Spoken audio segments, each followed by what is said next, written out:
Hello అండి, ఎలా ఉన్నారు? రంజాన్ అయిపోయింది, హలీం సీజన్ అయిపోయింది కదా. కానీ ఇంట్లోనే హలీం ఎంత ఈజీగా చేసుకోవచ్చో నేను చూపిస్తాను రండి.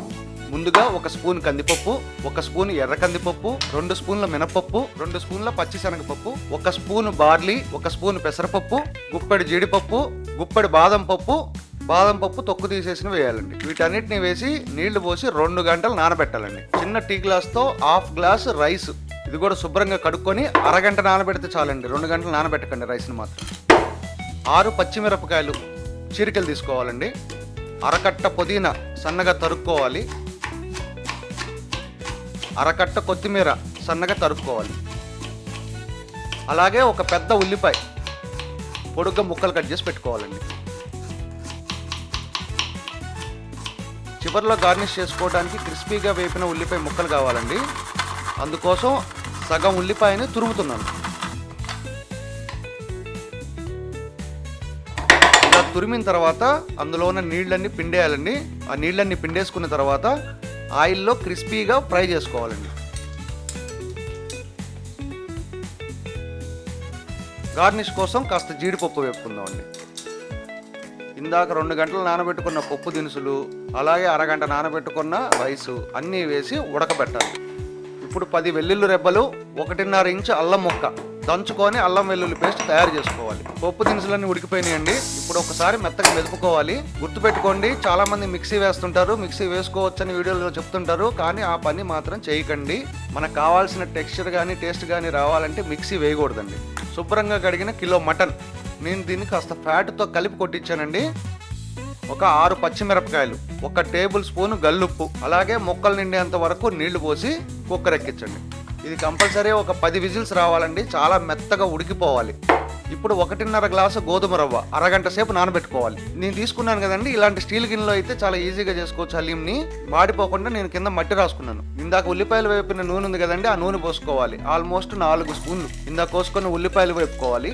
దోరగా వేగిన తర్వాత అల్లం వెల్లుల్లి పేస్ట్ వేయాలి. అది కూడా వేగిన తర్వాత ఈ మసాలా దినుసులు వేసుకోవాలండి. ధనియాల పొడి 1 టేబుల్ స్పూన్, ఒక 8 లవంగాలు, 1/2 టేబుల్ స్పూన్ షాజీరా, ఒక 25 మిరియాలు, ఒక పెద్ద యాలుక, కొద్దిగా రాతి పువ్వు, 1 ఇంచు దాల్చిన చెక్క, 5 యాలుకలు, 1/2 టేబుల్ స్పూన్ జీలకర్ర, ఎండబెట్టుకున్న గులాబీ రేకులు 1 గుప్పెడు. ఒకసారి వేగిన తర్వాత ఇందాక ఉడకబెట్టుకున్న మటన్ ఉంది కదండి, అది మొత్తం ఇందులో వేసేయాలి నీళ్లతో సహా. చూసారా మటన్ ఎలా ఫుల్గా ఉడికిపోయిందో? ఇదిగోండి, ఇలా ప్రెస్ చేసి దీన్ని కాస్త మెత్తగా కలిపేద్దాం. ఇప్పుడు ఇందాక నానబెట్టుకున్న గోధుమ రవ్వ పోసేయాలి. నేను ఆల్మోస్ట్ ఒక పెద్ద గ్లాస్ నీళ్ళు ఎక్స్ట్రా పోసుకున్నానండి. ఇప్పుడు ఇందాక కట్ చేసుకున్న పుదీనా సగం, కొత్తిమీర సగం వేసేయాలి. ఒకసారి కలుపుకొని మూత పెట్టి దీన్ని దమ్ము పెట్టాలండి. హలీంలో ఇది చాలా ఇంపార్టెంట్ అండి.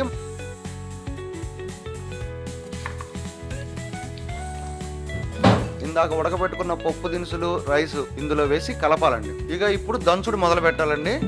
కాస్త నెయ్యి పోసుకొని బాగా కలిసేటట్టు దంచాలండి. ఇప్పుడు ఎలా ఉందో చూశారు కదా. మనం ఎంత దంచాలంటే ఇదంతా కలిసిపోయి మెత్తగా అయిపోవాలండి. మళ్ళీ ఒక 2 స్పూన్లు నెయ్యి వేసి మళ్ళీ దంచుకోవాలండి. ఒకటి గుర్తుపెట్టుకోండి, హలీం చేసే రోజు జిమ్కి వెళ్ళడం లేకపోతే బరువులు ఎత్తడం ఇలాంటి పనులు పెట్టుకోమాకండి. ఎందుకంటే ఈ దంచుల్లో మన భుజాలు ఊడిపోతాయి. ముందు రోజు ఆ రోజు బరువులు ఎత్తే పనులు పెట్టుకోమాకండి. ఇక ఎంత నెయ్యి వేస్తారనేది మన ఇష్టం అండి. ఎంత నెయ్యిని వేయచ్చు, ఎంత వేసినా ఇది రుచిగానే ఉంటుంది. కాకపోతే కొంచెం హెల్త్ని మనసులో పెట్టుకొని నేను 6 స్పూన్లతో ఆపేసాను. చూసారా టెక్స్చర్ ఎలా వచ్చిందో? మిక్సీలో ఇది రాదండి, మనకి దమ్ము పెట్టి దంచుకొడితేనే వస్తుంది. ఇంకోటండి, నేను 1 టేబుల్ స్పూనే ఉప్పు వేసాను. మీరు కావాలనుకుంటే కాస్త ఉప్పు తగిలించుకోండి. నాకైతే ఇది సరిపోతుంది. వేడి వేడిగా గుమగుమలాడే హలీం రెడీ. మీరు కూడా ఒకసారి ట్రై చేసి ఎలా వచ్చిందో చెప్పండి. ఏదైనా స్టెప్ బై స్టెప్ ఈ ప్రాసెస్లో ఎక్కడైనా డౌట్లు ఉంటే కనుక కమెంట్ సెక్షన్లో పెట్టండి. నేను అన్నిటికీ రిప్లై ఇస్తాను.